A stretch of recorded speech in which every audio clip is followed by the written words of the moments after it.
I needed to take what I learned in the modules, which were a great foundation, Mhm. and then apply them. Because if I didn't apply them, what was the point? What was the point of going through all that if I wasn't going to do it? Hey, this is Neeti, and what you're about to hear today is a very special episode with one of the members from our portfolio program. We call these Sensei Sessions. These interviews are designed to give you perspective about what you can achieve with the right strategies and execution. I hope you enjoy this episode, and for free resources, check out our show notes section to see how you can build and scale your portfolio. For those of you who don't know, these Sensei Sessions are really an opportunity to get an investor's perspective. And we're all at different levels of our investment journey. And so some people say to us, they're like, oh, I'm not advanced enough. I'm not like Pollock. Very few people are. So really, this is an opportunity is once you have gotten to a certain point to share what you've learned, because we're all going to learn something from it, no matter where you are in that investing journey. And we're excited to introduce you today to Andrew Szejewski. He is our Sensei Session for today, and we're really thankful that you're joining us. So let's just get started by, Andrew, getting an idea of who you are, what you do for a day job, and where you live right now. Sure. And thanks, Cheryl, and thanks, Pollock. No, I'm glad we get to do this today because I think this community is awesome, right? I think this community has been a huge help for me to get going on this journey. Without it, I don't know where, honestly, don't know where I'd be right now. So I'm a husband. I've got a wonderful wife. We've been married for almost 20, we've been married for over 22 years. We have 3 kids, 21, 19, and 17. I was telling some folks a week from today, I probably won't be on the weekly call because I'll be driving cross country with my 21-year-old who's going to be working in Colorado for the winter. So super jealous of her life right now. I work for a global payments company. So we actually move a third of the world's money every day in some way, shape, or form through banks, through merchant processing, through bill payments, what have you. In about 3 weeks, I will have been there for 25 years. It's the only company I've ever worked for out of college. We've been acquired a few times. So needless to say, I've been there a long time. I lead a team of solution consultants. So we are there to really help identify the needs of our clients and our prospects and show them how we can help. So that's kind of like the daily gig. Mm-hmm. So yeah, I've been doing that for a long time. I've had all different roles. But we were talking this in the prep, it was COVID that got me thinking about, I need to change things up. I was having the same conversation day in and day out with the same people, seeing this very little progress and just going, I can't do this for another 15 years. I've got to find a way to fast track my way out of corporate world. The funny thing is getting into the real estate piece wasn't actually the first thing I did. The first thing I did was I actually applied to go be a bartender at a brewery down the street from our house because I just needed to get out of the house. I was so used to traveling, and traveling was shut down, and I was just sitting every day in the same spot. I was like, I need to get out of the house. And then I got in, I was doing that, and I still do that. Once or twice a month, I go there, I hang out with awesome people, and I talk about beer. So you're a bartender as well? You said, so you do that? Yeah, I just pour beer, right? It's nothing, it's easy, right? I don't mix drinks. Yeah. But then last summer of 22, stuff started showing up on my Instagram, other different investing. And, I was, what it happens, right? You follow one guy and other things start showing up, right? And I started kind of thinking about real estate. But I didn't know what. And I was, I read a book here. I talked with a friend who is a realtor and so forth and so on. And then I started really following, another guru, right? I'm not going to name names, right? But I started looking in that path. And this one was more of a hands-off. It wasn't learning the process. It was like, hey, give me your money. I'll turn it around for you. And you'll start being a part owner of properties. Mm-hmm. But I'm almost at the verge of actually sending this group a bunch of money. I had an attorney review their operating agreement. He had a bunch of concerns with it. And then one day I'm walking in my town with my wife. We're visiting my sister-in-law's store. Mhm. And then And a you're buddy, in Philadelphia, by the way, right? You're in I Philly? live just outs I just lived I live just outside of Philadelphia. Yeah, Okay. so I should have said that. Yeah, so I live in a suburb of Philadelphia. And so my wife and I are walking down the street. We're going to visit my sister-in-law, and the place where her store is actually a buddy of mine had just bought the building, and he was there. And so we hadn't seen each other in months. So we started talking. I was telling him what I was thinking about. He's like, "Well, I just bought this building." He goes, "And I bought that other building down the street, which is like a." And this guy's an entrepreneur. Like he had a year earlier had left his W-2 to become a venture capitalist. Wow. And so, and the real estate stuff was more like a hobby for him, but he understood, he understands numbers, right? He understands investing in businesses. So investing in real estate was no big thing for him. He's like, I think you should try and go it on your own. I know you could go do this. So I continue to look. I go back to my realtor friend. I'm like, hey, so let's start looking at stuff. And she's like, okay, let's go poke around. And I'm looking at turnkeys. And then one day, it was actually it was exactly a year ago, the open spaces showed up on my Instagram and the 5-day accelerator program. And I followed it. And Pollock, great marketing, by the way. I followed it and instantly started getting the text messages and the emails. Hey, do you want to set up a time to talk to us? I set up the time. I did the accelerator, and November 30th of last year, I paid the first part of the program. Wow. So, I mean, just in a year. And Yeah. let's hear then, where are you in your acquisition journey? How many properties do you have right now? So I have 2.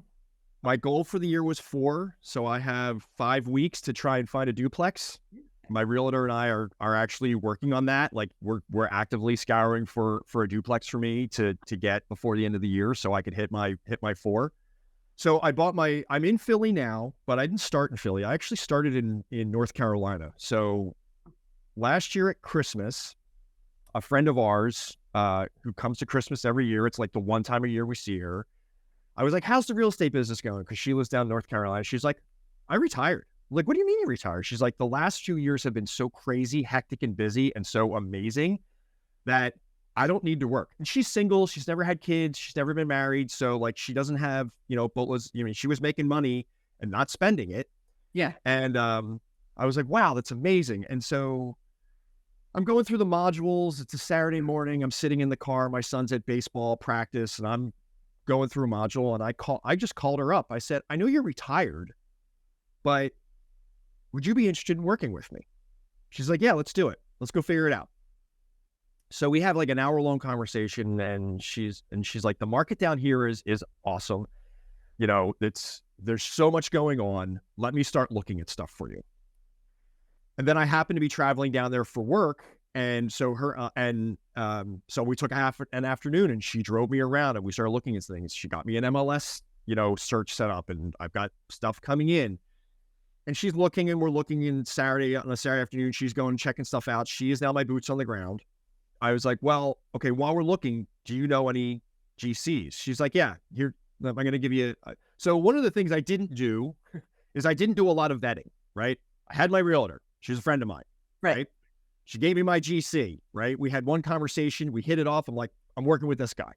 And, I think part of that for me is also like, I'm in a sales function, right? So I'm constantly talking and in essence, vetting people all the time. So if You're always figuring stuff out that way. Yeah. If I didn't have a decent feeling, I probably wouldn't have done anything with that particular. Yeah. So she's got my MLS set up, and it's going from Raleigh-Durham to Burlington, which is about a 45-minute span of area. Yeah. So I come across a place in Burlington, and I actually kind of know that area because I used to have a client down there, so I'd be down there every so often. And I was like, oh, let's look at this one. And she went, she checked it out. I put an offer in, get the offer accepted. I'm like, oh crap. Okay. It's real now. And, we went through the process. I closed on it. And, looking back on it, the biggest thing, and I'll talk about this, especially the lesson learned, is I really didn't do a good enough job understanding the numbers. Mm. I left. Well, what was it about it? Oh, you did. I left a What lot was of it money. about this particular deal that once it was accepted, you were interested in going forward? Like, what was the purchase price? It was a single family? It is single Single family. family. So I was done the modules, and for me, I just had to do a deal. Good, bad, or indifferent. I had to do a deal. I had to go through the process because that's how I learn. Like, I have to do it, right? I don't have to be hands-on doing it type of thing. Like, I didn't go down there and start busting down walls or anything like that, but I needed to take what I learned in the modules, which were a great foundation, Mhm. and then apply them. Because if I didn't apply them, it's what was the point? What was the point of going through all that if I wasn't going to do it? So, hindsight being what it is, right? It was financially not the best deal for me. I mean, I left way too much money in the deal, but I learned a ton. I went through everything. I learned what I like in working with a contractor. You know, great communications. He understood that I was coming from an investment standpoint, so I had to wait to get money before I gave it to him. Oh, okay. And he was okay with that. And even afterwards, we had so we got the job done. We started I closed April 26th. He started work May 1st. I happened to be down in the area again for work. I was at a conference, so I got to go to the house on day 2 of the rehab. And you couldn't even walk in the house because all the floorboards were up because we had in the first house, we had structural and termite issues Oh, wow. that were identified during inspection. Now, thankfully, I was able to take 13 grand off the purchase price because of that, which was great. And so get to go visit with him, go check out the work. They basically finished rehab July, like right around July 4th, we were done. So it was 2 Okay. months. So 2 months. Okay.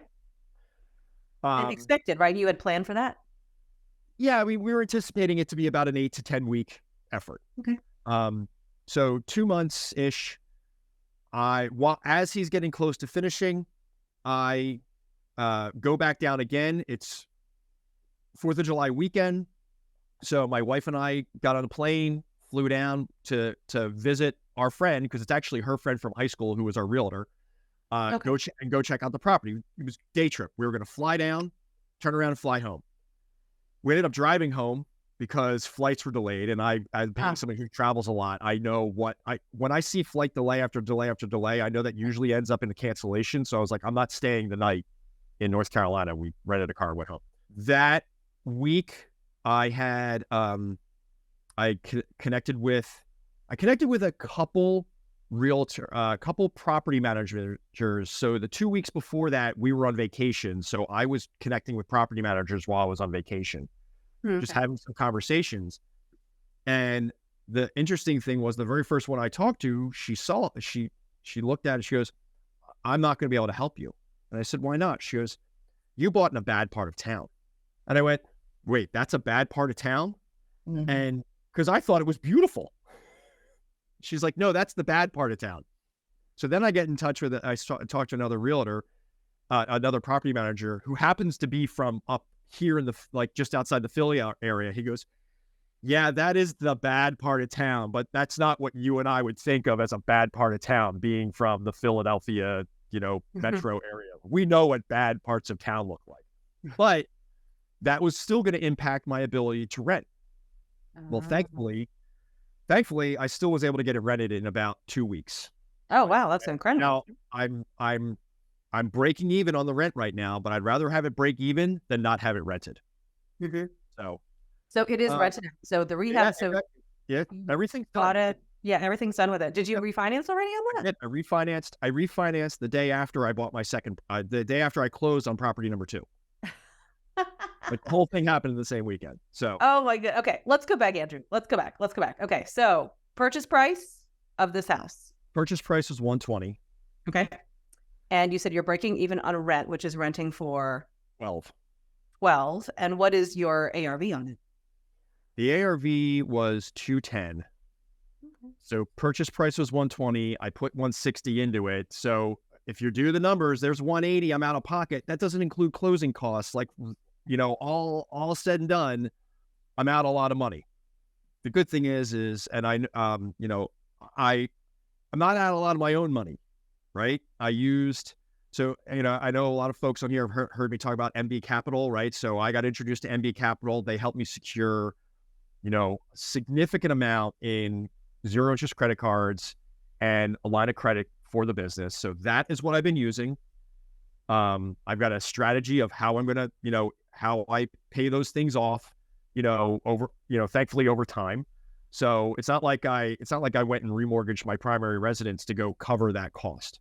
And one of the nice things is I thought the ARV was going to be 210. The appraisal came in at 215. I know this past weekend, I think it was this past weekend on the Sunday call, we were talking about appraisals and the appraisal packets. I'm convinced my appraisal packet got me that extra $5,000. In fact, I'm convinced that appraisal packet got me over $200,000 and up to 215 because you're giving that appraiser some information to go off of versus coming in blind. Right. So I think that is actually really incredible. Yeah. So Samuel said, he's a couple of comments, doing is the only way to learn anything. And so you've definitely done, like you've definitely put work in and have learned quite a bit. Abigail has a question. You never thought to flip and sell for the bad area property? And hang on, there's a second part that Samuel has. How were you feeling about putting the $160K into rehab? Was that $160K something you knew was going to happen before you put the work in? Like when you purchased the home, did you know it was going to be that much of a rehab? Oh, actually, no. So maybe I misspoke. The rehab was only 60. So okay. Rehab was only 60. Okay. Not 160. Yeah. So I put, it was 120 purchase, 60 rehab. So 180 in, not including closing costs. Right. So and so this kind of helps dovetail into, as I moved into Philly, what I learned. But Abigail, to your question, I was set. I was determined that I was going to rent it. I needed to go through the entire thing because, just that's how my brain worked. Right. I shouldn't say I was set. I did waffle for a little while before I actually got it rented. I was like, do I or don't I? Right. Like, it was a inflection point, right? I had to determine if I was going to pivot or if I was not going to pivot. I said, nope, I'm going to keep going through because the value was in the learning, knowing that I wasn't going to harm myself financially significantly by continuing to move forward. And right now I look at it as like, listen, I've got a property. I'm not paying any more out of pocket for this property. It's all being paid in rental fees. Well, that's what Pollock said. She just wrote in, renting it is a good idea because the property will appreciate over time and the rent will go up over time. Christian has a question. Did you compare self-directed IRA versus 0% cards for funds? Would be interested in your thought process on this. We're thinking one or the other.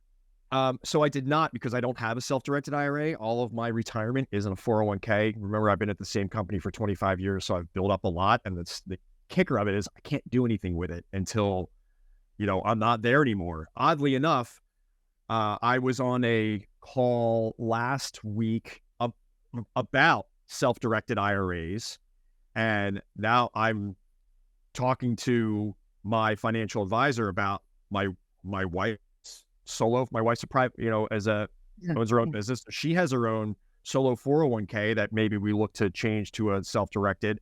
Andrew, that's thank you so much for the lessons that you learned from property number one. And I will tell you, we thought it was 160K rehab. So 60 is like no worries. I wasn't that far off of my numbers. We were really worried. I was no. Pollock be like, oh my God, did he even do the modules? Well, I was thinking, no, I'm just kidding. So I'm really glad. So anyway, 60. All right.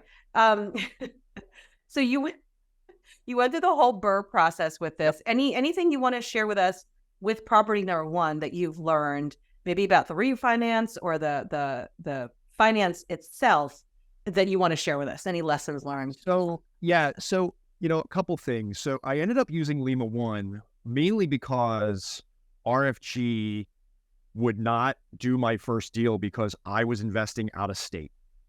I know RFG is doing deals with folks who are out of state investing in Philly because that's an area they know well, but they didn't want to do out of state. They didn't want to do me since I was, going so far away. So I worked with Lima One. not that this is a Lima One problem, but I feel like if I had done the first deal with RFG, I feel like Brian would have said, I don't think you're doing a good deal. You know, in my conversations with him, and when I was first kind of getting up and started and talking with him, and he was vetting me, right, as a potential, you know, lendee, I felt like he probably would have talked me out of that deal because of where the numbers sat. But that's okay, right? Again, I learned. I take a lot of stock in learning. And where that leads me to is the other piece is I worked with a realtor who was a friend, but she didn't know what I was trying to do. Her investor deals were people that would typically buy turnkey. Right. She worked for a builder that was doing townhouse developments. So she was selling to turnkey investors who were buying those properties. She also didn't know Burlington the way she knew Raleigh-Durham. She lives in Raleigh-Durham. That's her area. So, you know, and I was able to make sure you have a realtor that not only understands what you're trying to do, and this is not her fault, right? This is, you know, right. Not only understands what she's trying to do, what you're trying to do, but also really understands the neighborhoods you're investing in. Mm. And that kind of leads me into like where I ended up with Philly. The accountability group that I'm in, and I know Vanessa's on, I'm not sure if anybody else is on today, is all focused on Philly. And I got into that group with them before I was even focused on Philly. Like I had to convince Vanessa to let me in. She's like, well, you're not investing in Philly. Our group's about investing in Philly. I go, but I'm from Philly. So she's like, okay, I'll let you in because you're from Philly. Yeah, we didn't want you in there. That's funny, Vanessa. Good. Yeah, I had to, you know, it didn't take a lot of convincing, but I had to press a little bit. But one night, so as I started thinking about Philly, we were on we used to get together on Sunday nights. Now we do Tuesday nights. And I said, hey, I've got a realtor for Philly. I want to start vetting some GCs. And so Vanessa and Effie and Ebony and Rosa, like, oh, here's a name. So I started talking to all these GCs, and I got in touch with one who said, well, who are you using for a realtor? I gave him the name. He was like, I don't know who that person is. He goes, I'm not saying they're not good. He goes, but I want you to talk to this guy over here. He goes, even if you don't use him, he really understands the Philly market. And, you know, he'll be a good resource for you. And so I started talking with who ended up becoming my Philly realtor. And what he did a really good job of was helping me simplify the numbers. In fact, the first person I talked to in Philly did the same thing, but then he did it even further. Okay. And he said, you know, because I think the calculator is great, but the BRRRR calculator, the Open Spaces BRRRR calculator is awesome, but it can be overwhelming when you first start because there's a lot of data points in it. You're like, well, I got to think about this, I got to think about that, like all these things. And they both said to me, start with your LTV number. And it is there, but it didn't click to me until they said, okay, so the realtor I'm using, he said, you're doing property number 2. Nobody's going to give you more than 65%. I said, okay. He said, so he goes, I'm going to set you up on an MLS. Where do you want to invest in Philly? And I gave my zip codes, 191, 39, 43, and 104. He said, okay, I'm going to set you up with an MLS listing there. He goes, over the next week, I want you to go through it. I want you to mark off 10 properties. I'm going to throw some comments in there, and then we're going to get back on the phone, and you're going to analyze them, and I'm going to be here to help you analyze them. And so we get on the phone, and so when I gave him the 10 properties, he went in, he goes, okay, ARV would be this if you add Central. ARV would be that. You know, he went through all of them, and then we get back on the phone, and I'm like, okay, I think this one. He's like, well, why? He goes, before you even tell me why, he goes, what's the ARV on that one? I said, 200. He goes, okay, what's 65% of 200? I said, 130. I said, okay. How much are they asking? I said, 100. He goes, okay, can you do the rehab in 30? I said, no. He goes, take it off the list. And so that simplification of take your ARV number, buy your LTV, now look at it. Don't worry about everything else yet. This is just to help you narrow down the properties that you want to look at. Right. Then we'll go look at those and see, is the rehab really going to be that much? Mm-hmm.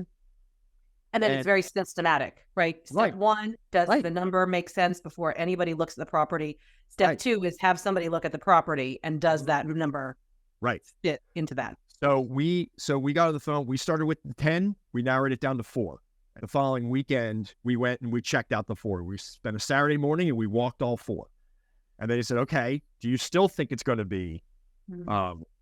And I saw a question come up. So anybody who's started, so So new, the question is your why first one- new asked why 65% of ARV, Andrew? right. We thought it was So 75%. So 75 is what I know what the calculator starts at, but nobody's going to lend you at 75%. If you're in your first, your second, or maybe even your third, like you've got to get a few under your belt where they start going to 70 or 75. At least this has been my experience, right? If others have been able to get 75%, great. Now, one of the things though I like about the 65% number that I will probably use for a little while is that allows you to be even 10% below Mhm. that. It gives you more cushion.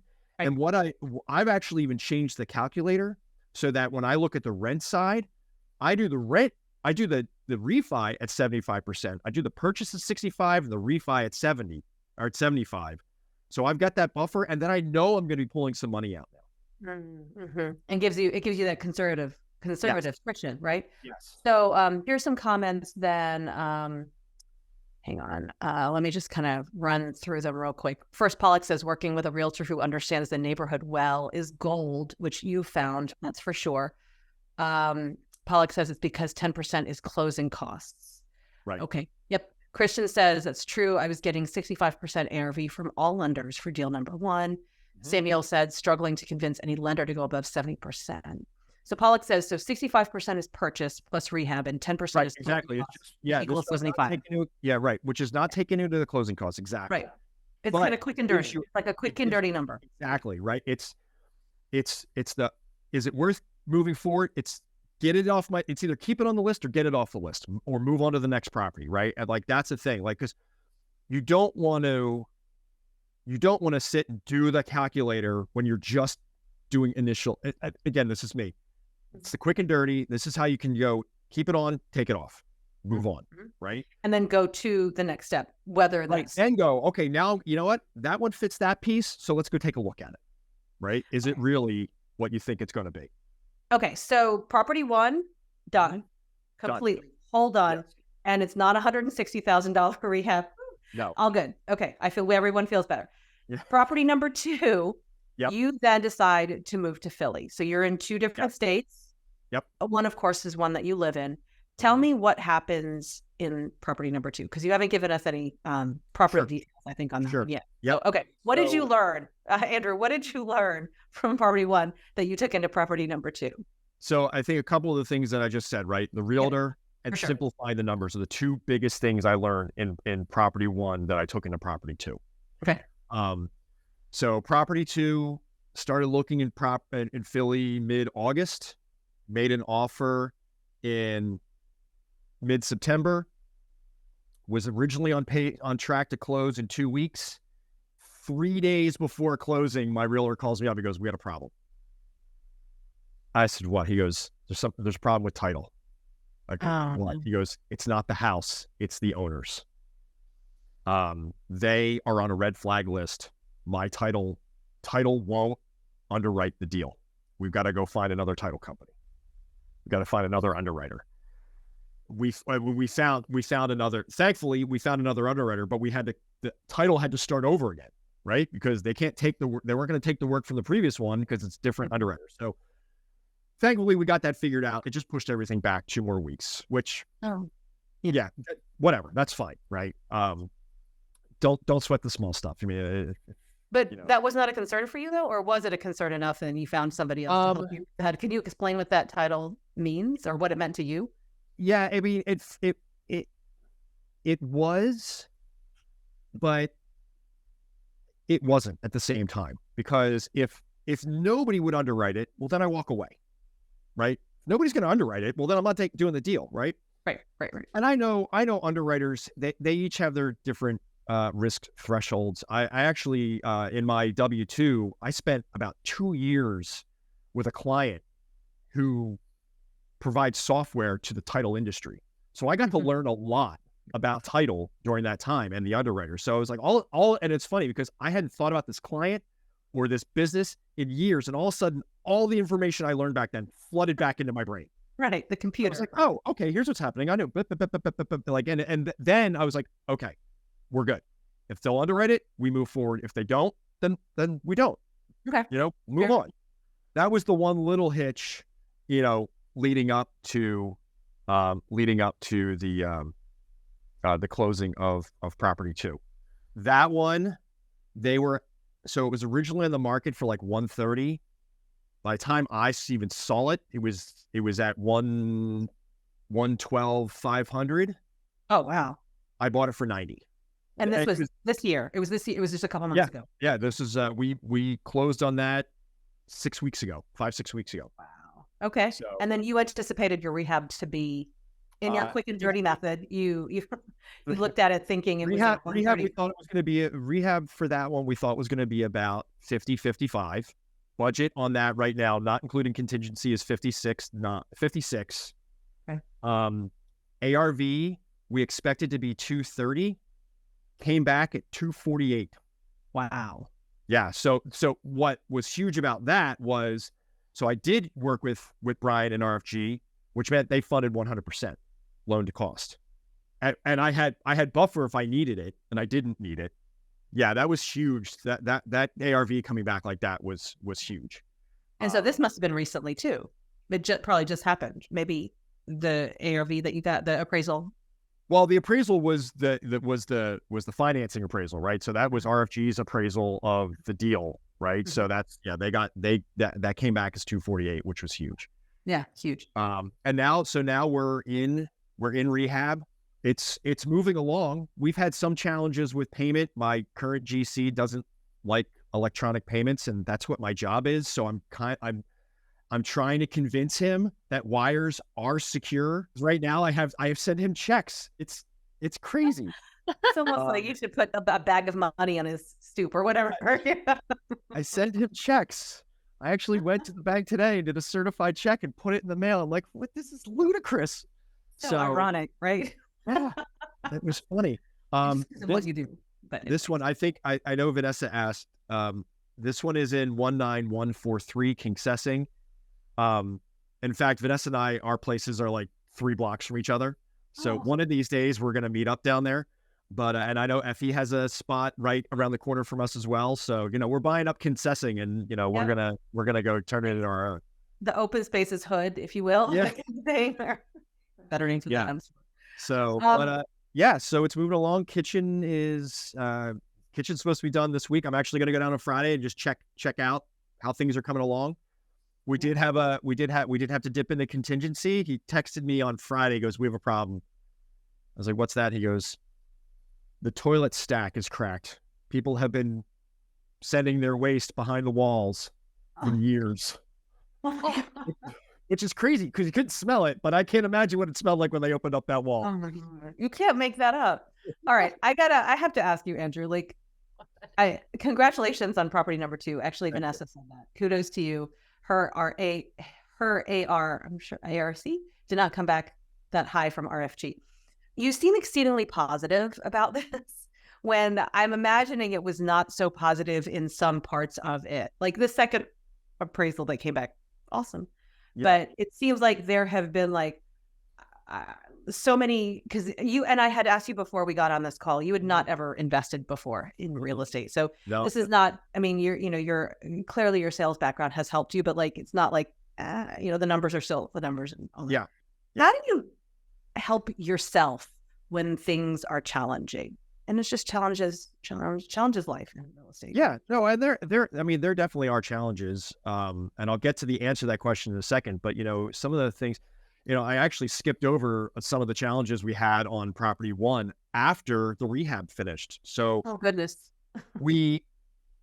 but they were overcome. Again, this is how much I love my GC in North Carolina. Like, I want to find ways to do more deals in North Carolina because I loved working with him so much. When the property manager came in the day of move-in day, they go in, they check things out just to make sure. The house hadn't had a really good cleaning. They were still like, sawdust in places and screws and nails in certain areas. But they also found a leak in the bathroom. It was in the ceiling in the bathroom. Oh. I was like, oh, you gotta be kidding me. Right? Like the two tenants are moving in today. And he goes, well, it doesn't look like it's leaking right now. He goes, but there's a stain, like something is happening up in that upper corner. I texted my GC, or I WhatsApped him, because that's how we did a lot of our communications. And he's like, Andrew, I'm visiting my family. He's from Morocco. He's like, I'm visiting my family in Morocco because my father passed away. He goes, but my number one guy is at home. He's on I've never even talked with his number one guy. I've always communicated everything with him. And he goes, Sam's at home. Sam's going to go out. Him and somebody else is going to go out. They're going to check it out over the weekend. Does that work? I go, as soon as you guys can get out there. And so they went out there and they're like, okay, yeah. And I didn't realize that they had, when they redid the bathroom, they also redid the vent, the air vent for the plumbing. For the plumbing. And so they're like, oh, you know what? It's probably just because we had to go through the roof. We probably just need to, fix the seal. They fixed the seal, get the house cleaned up. There was a couple other things they needed to do. No big deal. My tenant even texted me. He said, your guys were so professional. They were, nice guys. They did a great job. They overlapped is what you're saying. Because they were literally the tenants moved in on Friday, and my guys had to come in over the weekend to go take care of what they needed to take care of. Then fast forward maybe 3-4 weeks later, big rainstorm comes through. I get a text message from my tenant with a video of buckets, because the water is now coming in the ceiling in the bathroom. Like he's like, I didn't sleep tonight. He's like, I'm not trying to make you feel bad, but you need to know that this issue is still not fixed. They go back out. Now they open up the wall, and this is right around the time I'm doing my refi. So the appraiser is supposed to come out, but the walls open up. Right. And he's like, which doesn't look good. Right. So I text the appraiser. I said, I think we need to reschedule, because there's a leak in the house that has to get fixed, and I don't think you want to come. She's like, just let me know when it's done. I still had plenty of time on the refi process, right? I still had like 6 more weeks until, my deadline had to be, my refi had to be completed. But again, my GC got back out there. They got it all buttoned up. Thankfully, there hasn't, knock on wood, there hasn't been a problem since. But, during those times, you say, how do you stay so positive? And I think I tend to be a positive person by nature. And I've found, kind of going back to the COVID thing, I've found over the last few years that one of the things I wanted to change was being more positive. Like I said, I'm normally a positive person, but I wanted to remove things from my life, like gossip. Right. And, just things like that. And if I was going to go hang out with a friend and all they wanted to do was gossip about something, I don't know that I want to hang out with that friend, or I spend less time with those types of friends than I used to. One of the things that was really helpful for me when we go, circling back to the modules, and then we happened to do a session about this, it was probably last January or February, was around the affirmations and the mindset. And the affirmations, and they're actually on the wall right there. I turned my laptop, but because I have a fuzzy background, you won't see them. Those affirmations, wherever my desk is, wherever my laptop is set up, those affirmations are on the wall in front of me so that I can always see them when I need them. Reminding what do you have on there? Do you mind reading a couple of them? Is that So they're actually Pollock's. They're the ones that she came up with, and I love them. So this is my journey. It's as unique as I am. I'm not behind or ahead. This is where I'm supposed to be. I am responsible for my progress and my challenges. So the accountability thing is like, nobody else is going to take care of it, right? And then I'm doing what I'm supposed to do. I'm grateful for where I am. I have a support community, which is this community here, which is great. Plus my personal community of friends and family. One of the things when I first started down this journey, and I said to my wife, I said, we're not telling anybody about this, especially nobody in our family, because none of them have done it, but they're all going to give me their opinion, right? Right. They're going to share what they know, right? Right. Exactly. But over time, I have slightly changed that stance. certain members of my family now know. You've Right. allowed them into your circle. Right. Now, one of them is my brother, who actually is a GC. He actually does flips himself, right? So I actually brought him into this pretty early because he is my person who I can talk to whenever hey, I'm looking at this deal, sanity check it for me, right? And he'll give me the yay or nay like that, because he knows numbers well. I mean, and he buys off market properties, he scouts them out himself. He does the work. He is a GC, so like That's great. yeah, he's a great resource to have. And then I slowly, was allowing others in to where now I'll be hanging out with friends. They're like, hey, what are you up to? I'm like, oh, I just bought a house. I'm like, what do you mean? When did you start doing that?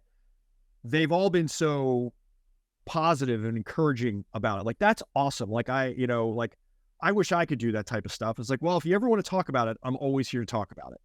Right. And I know even people in the group that have reached out to me, like, I love being a sounding board. I have a team at work. My job is to make them better, right? Is to help them get better, right? And it's to coach them along. In fact, all I did this past week with my team was coaching sessions. We talked about what are the skills of the job, and it's not me telling them where I think they can improve. It's them telling themselves, but they have me to bounce ideas off of. And you're so inspirational. That is so good. So good. Hang on. And Kristen says, that's one of the most beneficial things for me. You were talking about the group, and she says, I entered the program in a very negative headspace, and through this process, I am now much more positive. Awesome. So Yeah. Thank you for sharing that. I really, really appreciate that. Pollock says, great job, Andrew, for overcoming your challenges. And I somebody had a comment up here. I feel like Pollock sort of addressed it, so I'm not sure. I want to make sure I understand this question. Kristen said, so I understand your math, Andrew. This is from before. LTV times ARV should be less than the purchase price plus rehab for the quick yes, no. Yes. Okay. Yeah, exactly. Okay, good. That alphabet soup. Yep.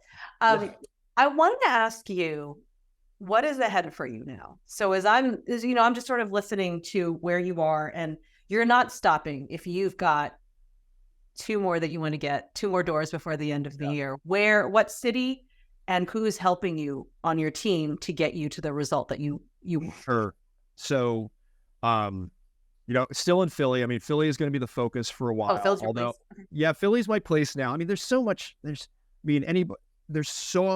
inventory, right? And it's not like it's going to go away anytime soon. The challenge is always going to be finding the right deals.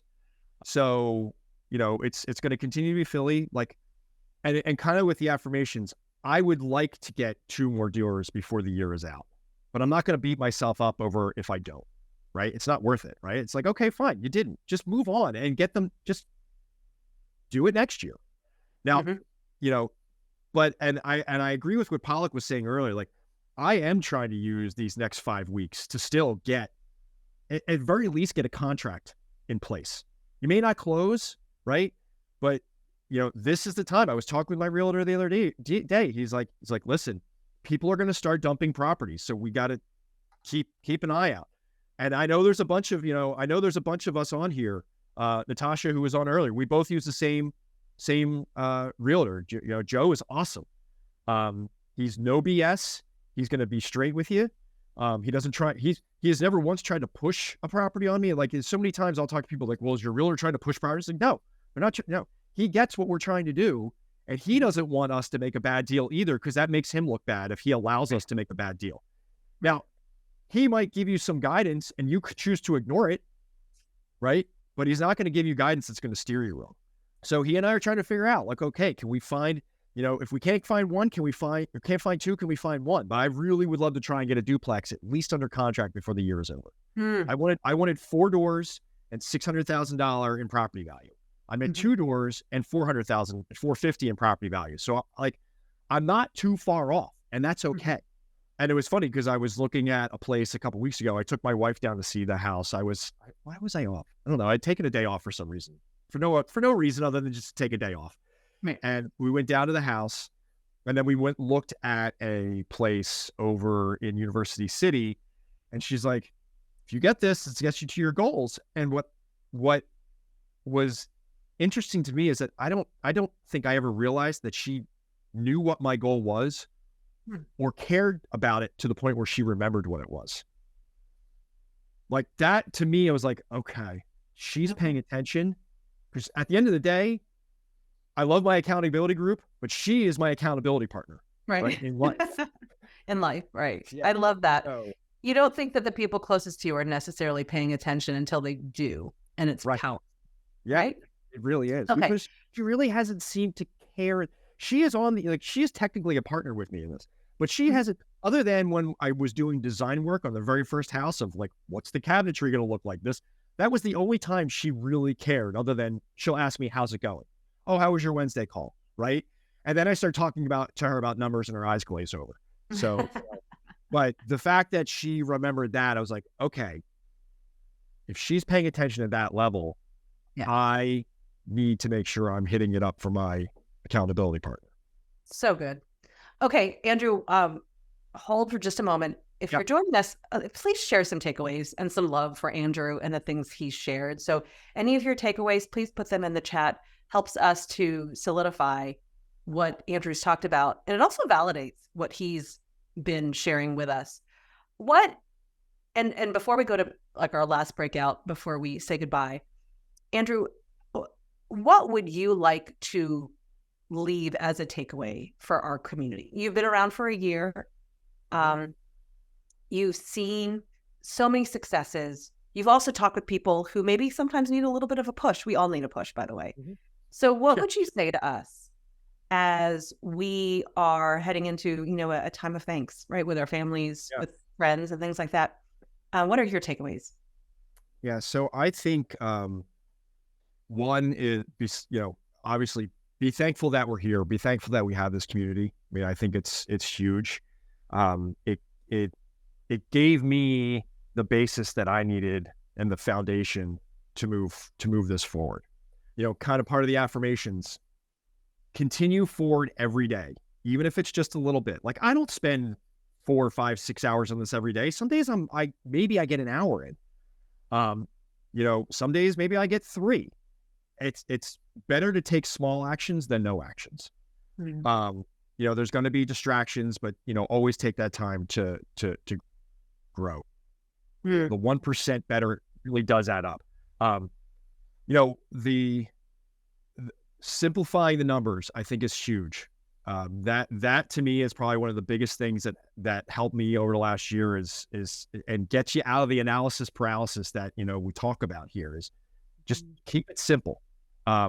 It's very easy to overcomplicate things. So easy, so good.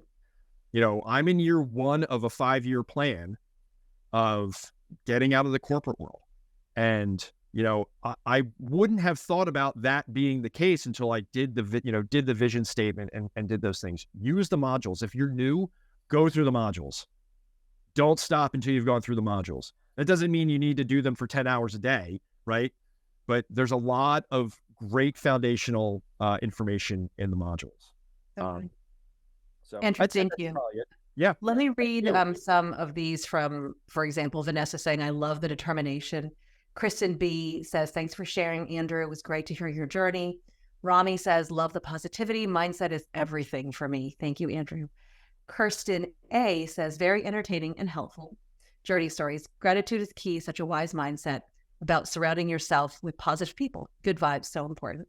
Natasha says, although he left more money than he anticipated in a property 1, he got back on the horse and did it again in a different city with better numbers, way better numbers.